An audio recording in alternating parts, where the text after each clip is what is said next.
tonight on Focal Point. The buzz from the live launch was just fantastic. The atmosphere in the room was just incredible, and you could see it in the children's faces, just wide-eyed and wondering. I want to be an astronaut because when you take off in your space shuttle, it's cool. The current waiting list at the end of March for 2015 shows that almost 40,000 people and households have applied to the Housing Executive for accommodation. More than 20,000 people are in housing stress. We had a record number of people, over 11,000 individual and households, who were what is called the first duty or full duty applicants, who were actually homeless in Northern Ireland. 83% of us still go to work in our cars. The issues in Belfast are complex and they're going to be multidisciplinary and multi-agency to deliver.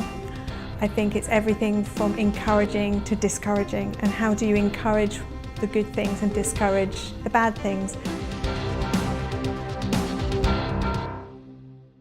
Now, none of this mission would be possible without the help and support of literally thousands of people around the world, from our instructors in Russia, in America, Germany, Canada and Japan. And of course, I want to say a huge thank you to everybody who is supporting this mission up and down the UK, and of course in Belfast too. I hope you're having a great launch celebration. I'll certainly be enjoying a spectacular ride on the Soyuz rocket into space. So have a great day, and the next time I talk to everybody will be from up there. Yeah, today is an event celebrating the launch of Tim Peake, the first British astronaut to go into space. We're celebrating in W5, and there's a few events in the Anna Armagh Planetarium. The events are bringing the best of the space industry in Northern Ireland, so we've got experts from Queen's University, we've got experts from Titanic Belfast, Culture Tech doing Minecraft workshops, we've got free shows in the lecture theatre, and best of all, we've got an astronaut, a real-life astronaut who's been on 3 shuttle missions so far, Jean-Francois Clairvoy. He is doing a series of talks for school pupils during the day and a free adult event in the evening. When you launch on the rocket, you know that you're going to do something extraordinary in your life and in your lifetime. It's not so extreme from a physical point of view. Anybody in this room could sustain very well a launch. You are well sitting on your back. You don't have much to do during launch if it's all nominal, and if there are some malfunctions, it's very minimum actions, because we know that during launch you are pressed on your seat and we cannot count on the crew member to do too complex action on the switches. But we know the few things critical we would have to do. So when we train for a space mission, we first learn by heart our spaceship. We learn about all the switches, the function, the work of the systems. We learn how the spaceship works. Second, we train to face malfunctions. That is the most part of the training, is to train to unexpected events when we have a failure of the engines, of the thermal control system or the computer system. So we learn to get used to the fact that there will be failures during the mission. And then we learn still about the nominal task we will have to do in orbit. But as we learn about the task we will do, like spacewalk, robotics to capture a satellite, or to activate scientific experiments, we learn each time off-nominal scenarios. So I would say 70% of the time of the training is dedicated to off-nominal scenarios, and 30% to learning the way the system works, and then what will be the nominal timeline. So to reach the orbit of the International Space. Right about now, you can see they're starting the light. You can see the track of the last little phase. It's starting the Hall of England, counting down Hall of England.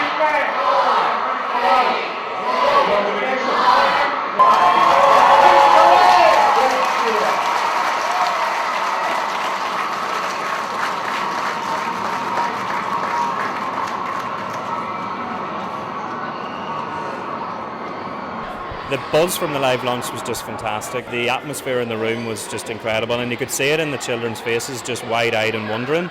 I don't think there's anything quite like watching something so amazing as that, and it's the first time we've ever been able to do it in the UK because it's the first time we've had a British astronaut, so it was really something special. What's the most exciting thing that's happened today so far? We're playing all the stuff and we're watching the Tim Peake videos when he was taking off in his space shuttle. And I hear that you are learning all about space in school. Can you tell me something about that? Yes, we've been learning plenty, and we've been learning like all different planets, which kind of names like Venus and all. I enjoyed when we had to make the planets in school because we had to make the planets and hang them up in our classroom. Well, the advantage we have, first of all, in having this extracurricular experience is that you can go a little bit deeper maybe than the curriculum allows. So you can engage in the topics that kids and teachers as well have specifically requested to get more involved. We also work a lot with external partners.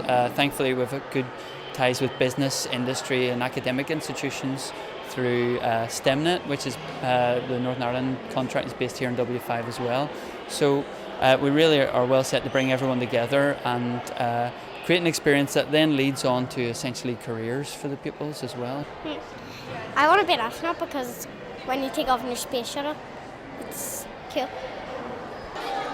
So in the future, professional astronauts will keep going to space to repair satellites, to explore new frontier, to go further, to fly for more longer duration. But non-professional will gain progressively access to space, initially very rich people, for a few minutes, what we call space tourism, suborbital flights. But I think it will be another few decades before non-professional will go in orbit on a regular basis, because as long as spaceflight will be very risky and very expensive, it will be reserved for professionals. Whenever you create that positive learning environment, like with all the hands-on activities we've got today, it really inspires people to go on and find out more. Joining us in the studio today, we have the Director of Shelter NI, Tony McQuillan, to talk about the issues of homelessness and shelter in Northern Ireland. Thank you very much for joining us in the studio today. I thought first of all we'd start off and just get you to introduce Shelter NI and the work that you do. Thanks very much for having me, Philip. Shelter's been around since 1980, so this year's our 35th anniversary, and it was formed by a group of interested individuals way back at that time who were quite concerned about housing conditions and homelessness. It's been basically had that role right through, and until currently still has the role. It campaigns for better housing for poor people in poor housing and for people who have no homes, so homeless. But Shelter also delivers services, particularly out in the west of the province, and we actually provide accommodation and support services on the one hand for young people aged 16 to 25 in the Oma area. And then up around Strabane, Derry, Limavady, Maherfeld, we work with older people, disabled people, delivering them services in their homes they own or rent privately. We're particularly involved with older people and preventative kind of measures in relation to homelessness. The general thinking is that if you can prevent homelessness from occurring, of course that's the ideal situation. So particularly in the area in around Strabane and Limavady that I touched on earlier, we work with between 400 and 500 older people who are living in homes which are no longer suitable for them to live in because they don't have ground floor facilities, no toilet downstairs, or no bathroom or kitchen or whatever they need. And so, effectively that house is rendered unsuitable for them to live in and technically makes them homeless. So we work with those people to prevent them actually becoming homeless. And that's a very distinctive kind of area. There are only 2 organisations in Northern Ireland that are actually doing that kind of work. And so that's a very distinctive issue for ourselves. There are many groups that are campaigning for more social housing, but what do you do that makes Shelter NI different from the rest? I think I would have to say, first of all, that whilst we are interested in more social housing, we're interested in more housing generally, whether it's across all the sectors. The market here, private market here, has been pretty hurt with following the credit crunch and hasn't really recovered. So we're recovering a little bit, but there are very significant dysfunctional aspects to the market. The private rented sector has taken off a lot and has kind of occupied a place that was rather unexpected. Social housing has been lower than we would like to see, but I think that there are many organisations campaigning for social housing, but I don't see anything particularly difficult with having others saying the same things as we say. Part of our job is to campaign through education, and so we will go out to the schools, we go out to anybody who wants to listen to us, universities, and we will try to encourage people to understand the point, so that whenever they do go to vote for their politicians, that they can encourage them to do something about sorting homelessness out. So it's a multi-factor kind of approach to campaigning. It's not just kind of ending up on Stormont or at the minister's office and then knocking on the door and hoping for change. It takes quite a long time sometimes, and you need public opinion to support you as well. So when we talk about people needing homes, what are the figures, when you split it down to people that are on a waiting list, to, in temporary accommodation, to people that are like sofa surfing? What are the figures? Do you know those? The current waiting list at the end of March for 2015 shows that almost 40,000 people and households have applied to the housing executive for accommodation, and not all of those will be in the same level of need. And what is looked at is, households in housing stress. So you have a certain number of points for certain types of need. So within that, there are more than half of those people. So more than 20,000 people are in housing stress. That's one of the measures. If you look at homelessness, last year again for the year ending March 15, we had a record number of people, over 11,000 individual and households, who were what is called the first duty or full duty applicants, who were actually homeless in Northern Ireland, as well as those people who are coming through at all times. There are something like 5,000 what is called bed spaces, 2,000 to 3,000 units of accommodation that are being used for either as a hostel or for temporary living. So we have a substantial number of people that the public doesn't see, and I think sometimes homelessness in Northern Ireland is regarded as almost invisible because we don't have very many people who are sleeping rough on the streets. We do have some, but it's not like London or Manchester or Liverpool where you can almost trip over them all the time. And I think sometimes that means people think we don't have a homelessness problem, whereas in fact we have a very substantial homelessness problem. In an era of austerity, we're not getting the levels of social housing needed built. What would your answer be to that problem? It is a very difficult issue. And I think perhaps, if I could put it this way, that we've been used to a particular way of dealing with housing. We have the private developers developing generally for housing for sale. We have some people then who buy and then then rent their homes on as a private rent, become a landlord and so on, and we have the social housing. But there are very few other models of housing coming forward. In the past, there have been other ways of developing housing. Self-build was always a very large component of development in Northern Ireland. For a long time, nearly 20% of all housing that was built by individuals in their own homes. You would have been aware of that with farmers and so on, and they would have a piece of land and they would develop that. And that was always a very substantial piece. But there were other areas where self-builds took place in groups, would work together to develop things. A little bit like what you might see Habitat for Humanity doing, only without the habitat element to it. There are other models of housing around as well, but again, they are extremely small in scale. And yet, if you look at other parts of the country, in Scotland, for example, housing cooperatives form a very large portion of the housing stock. In Northern Ireland, we basically have one or two very small housing cooperatives, and that has never been something that's taken off. You've touched on other countries there and how they have tackled the issue. We've come across an example in Holland where they've used containers to make very cheap and affordable housing for people. Why have Northern Ireland not tried that scheme? I mean, you'll see it actually in parts of London as well, and quite expensive areas of London. You'll see, because it's a cheap form of accommodation. I asked myself the same question, and indeed I don't see why we couldn't or shouldn't try these things. I know there's also the other types of development. I mean, they're not containers, but they're demountable buildings for example, in parts of London, being produced by the YMCA.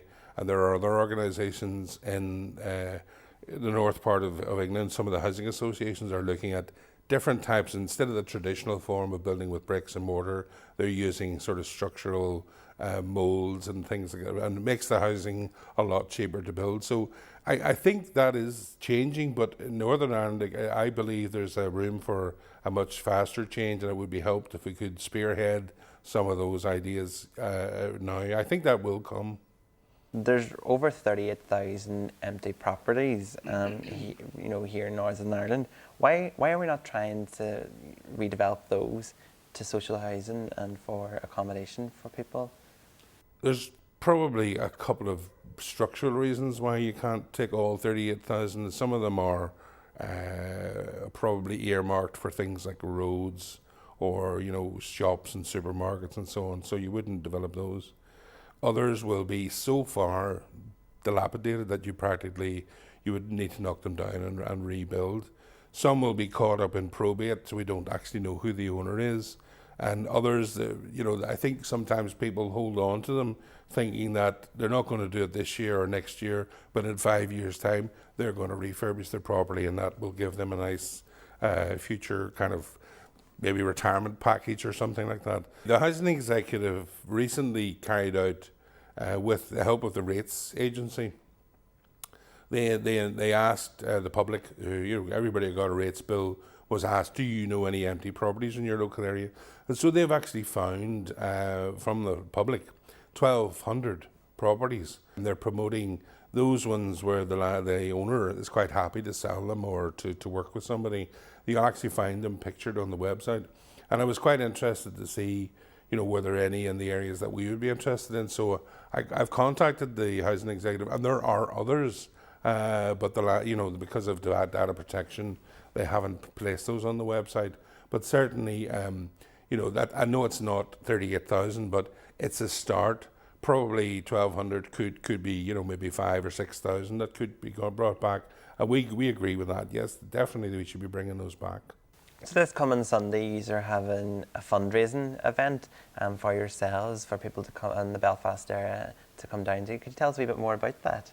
Yeah, we're absolutely delighted that for the third year we've got a group of people who run a little bakery down in Hard Street. It's quite near our offices. If you're passing by and you need something hot to drink and some bite to eat, a quick bite, call in and get it. It's the actual food stuff itself, all of the provision is free, but any donation you would like to make goes directly to help shelter, and we would be absolutely delighted to see you. We'll be there ourselves, doing a bit of singing and dancing and encouraging you. So, but it'll be a good day. But if you have time, call in, get a cup of tea, and then you nip on your merry way.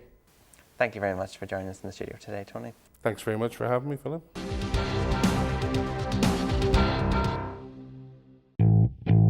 I've been participating in Healthy Cities Network and Healthy Urban Planning for several years. And this orientation was part of the special orientation that we had in Kuopio, so that we wanted to promote urban fabrics, walking urban fabric and transit urban fabric, to find alternatives to major development which was promoting this car fabric. I'm an architect and civic planner by profession, and using the word civic I think is quite important, because civic is about people and places. And if people and places are the subject of my work, then I have to deal equally with the people and the place. And a lot of placemaking is thought of as new buildings, big change, big roads. In fact, an awful lot of it is about how we use the places, and that's the people side. We have been engaging with the WHO Healthy Cities for a couple of years now, and we had applied for one of the awards under the Engaging for Change category to highlight the good work that's being done by volunteers and communities within North Belfast. We applied for the award, and we're very fortunate that we received that today, so it's going to make a huge difference, particularly for our volunteers, in recognition for the work that they do with older people.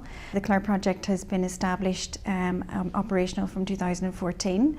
It's a community-led initiative looking at how you can harness the goodwill within communities and connect it to adults and older people who need a little bit of additional help and support.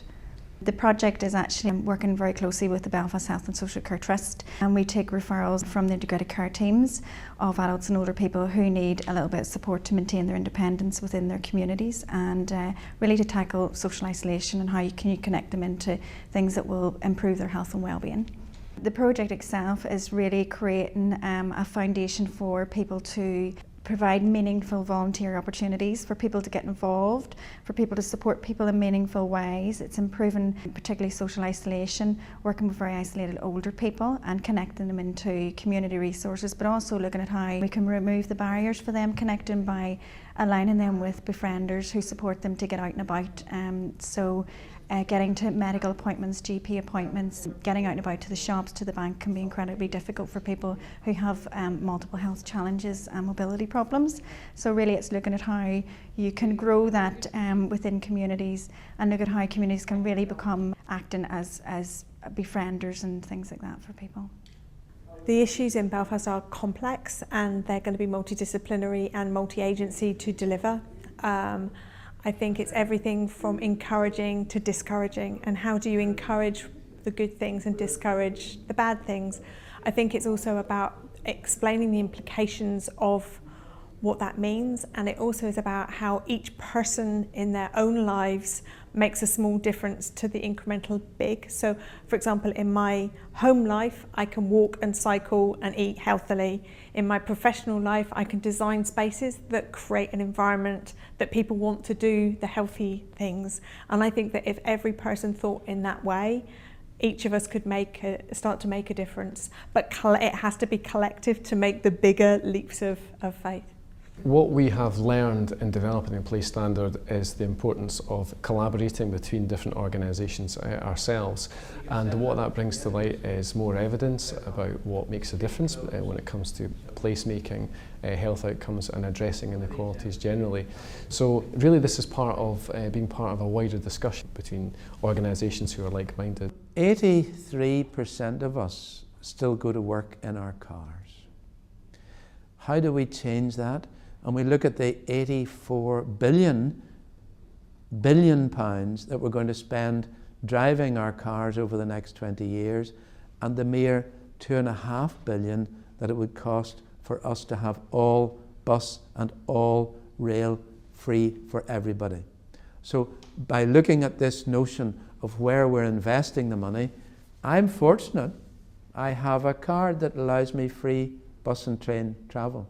I use it so much more now because it's free to me at the point of use. But it is affordable to make it free for everybody here. That would dramatically change the patterns of use of this city, would dramatically reduce congestion, because many of your and my daily trips actually can be done if we slightly reorganise ourselves on a form of public transport or walking. So I think we've really got to be thinking about structural changes, not everything seen in an individual box within government and an individual fund, but actually looking much more widely across the spectrum and saying, if we balance those things out, we will have a healthier city. If we look at investing in what we've got rather than what we might have, we could find ourselves much, much better off and much healthier.